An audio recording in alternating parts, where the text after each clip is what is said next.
ஆண்டவராக இயேசு கிறிஸ்து நாமத்திற்கு மகிமை உண்டாகட்டும். என்னோட புது விதமாக பணம் சம்பாதிக்கிறதுக்காக ஒரு வழியை தேர்ந்தெடுத்திருக்கான் அப்படின்னு நிறைய பேருக்கு உங்களுக்கு நினைக்க தோணும். நான் எப்படி அந்த தாவீது ராஜா அவருடைய பாவத்தை அறிக்கையிட்டதன் மூலமாக தேவனிடத்தில் இரக்கம் பெற்றாங்களோ, இன்றைக்கி எனக்கு கர்த்தருடைய இரக்கம் மிகவும் தேவையாக இருக்குது, மிகவும் தேவையாக இருக்குது. அந்த மாதிரி சூழ்நிலையில், அந்த மாதிரி நிலையில் நான் இப்போது இந்த சூழ்நிலையில் நான் இருக்கிறேன். என்னுடைய இரக்கங்களுக்காக நான் அவரிடத்தில் இரக்கத்தை பெற்றுக்கொள்ளணும் அப்படின்றதுக்காக தான் எனக்கு தெரியல, நேரில் போய் என்னுடைய பாவத்தை அறிக்கையிட எனக்கு வெட்கமாக இருக்குது. இருந்தாலும் நான் முயற்சி செய்வேன். நிறைய பேருக்கு என்னுடைய பாவம் தெரியும்.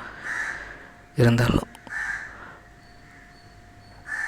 எனக்காக இந்த வீடியோ பார்க்குற எனக்காக உங்களை யாராவது கிறிஸ்தவங்க இருந்தீங்கன்னா எனக்காக ஜெபிங்க. என்னுடைய இரக்கங்களுக்காக ஜெபிங்க. தேவனிடத்தில் எனக்கு இரக்கம் கிடைக்கணும்னு ஜெபிங்க. ரொம்ப ஒரு விதமான சொல்ல முடியாத ஒரு சூழ்நிலையில் இருந்து இந்த நான் வீடியோவை போடுறேன்.